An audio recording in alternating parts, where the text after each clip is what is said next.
What's up, everybody? Welcome to week 28 of 2018, and I wanted to give you guys a little more detail on my game plan for the rest of the year. I started to talk about that last week. Basically, want to bench a lot, and yeah, that's pretty much it. But a few more specifics on the details. One being, since I'm wanting to push my bench volume up like crazy, and add those push-ups that are actually not going to be counting the volume as well, what I thought would be a good idea was to keep my lower body volume the same as best I can and only add to the upper body stuff, simply because doing lots more squatting and deadlifting tends to wear you out. Who could have guessed? And since the general layout of my daily workouts is squat and deadlift first and then bench at the end, I figure keep the squatting and deadlifting to a minimum and we can add volume to the bench stuff.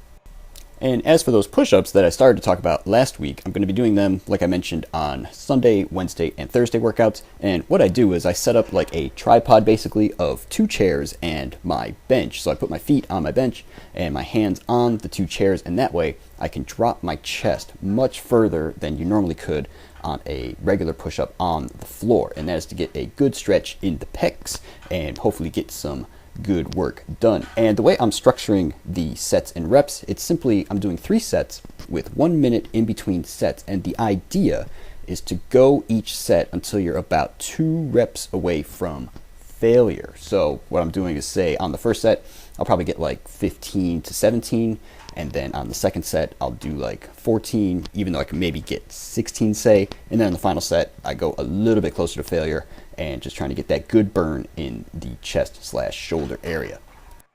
And you may have noticed in those clips that I started to do doubles on what used to be my heavy singles and the dead bench. I figured for the dead bench what I could do is bring the bar back down, set it on the pins, and then shake my arms out and chest out to kind of get rid of that stretch reflex, and then do another rep. I figure that's a good way to start adding the bench volume that I want to add.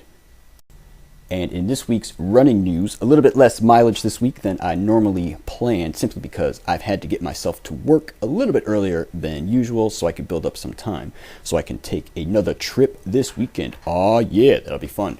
And that also means that I am missing this week's 10K on the treadmill, but that's actually okay because last week's I happened to set a new personal best. This personal best was by 2 seconds over the previous week, so I ended up going through 10K in like 40:28 as opposed to 40:30, and that actually equates to 0.1 mile an hour faster for 5 minutes. So for example, the week before I had done like 7.3 miles an hour for the first 10 minutes, then bumped it up to like 7.4 for 10 minutes, and then etc. etc. This time I did 7.3 for the first 5 minutes, and then for the rest of that original 10-minute segment I did 7.4, so that actually gets you like 2 seconds on your overall 10K, with the rest being the same. Oh, by the way, it's hump day! Oh yeah! But anyway, that is a huge advantage of the treadmill in my opinion, because once you have a good working formula, basically what I just explained, where I start slower and then increment slowly over the course of the run, you can make small formulaic improvements to that and reach, or slowly work towards a new goal. So the game plan I have for the near future is to try and get all the improvements in the first 5K of the run. So I'd like to get that time down to like 25 flat. Right now it's like 25:15, something like that. And so if I can do that and keep the second 5K the same, I'll get my overall 10K time down to like 49:15, something like that. And I think that's a good, short-term goal on my, longer-term journey towards 45 minutes. Which, by the way, I do have listed as a 2018 goal. That's most likely not going to happen in 2018 simply because I'm too fat. So next year is a more likely scenario for hitting that, because I would expect that if I'm to drop, say, 10% of my body weight, then the running times should, I would think, correlate. You probably see like a 10% or so improvement just from that alone.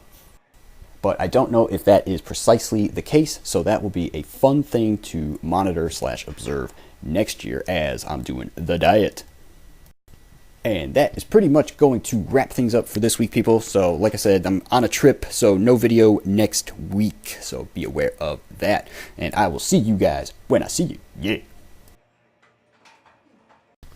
And the week 28 volume data screen, good, 193,000 pounds this week, and all them gains made on the upper body stuff, just as we planned. Yeah. And the 2018 goals update screen, yeah, new 10K PB of 49.28, which is good. And 12K chin-ups, we're currently at 68.72. And for the 8 million pounds challenge, we're currently at 4.5 million for the year. And last but not least, diet data screen. Yeah, weight change only by 0.13 pounds this week. And I did continue that double daily weigh-in thing that I mentioned last week. And that weight did not change at all. It was still showing 149.2. And that is fine because all we really care about is the changes. So I think I can go back to just a single weigh-in because if the changes are the same, we really don't care what the actual number is. All right, people, that's it. Take care. Bye.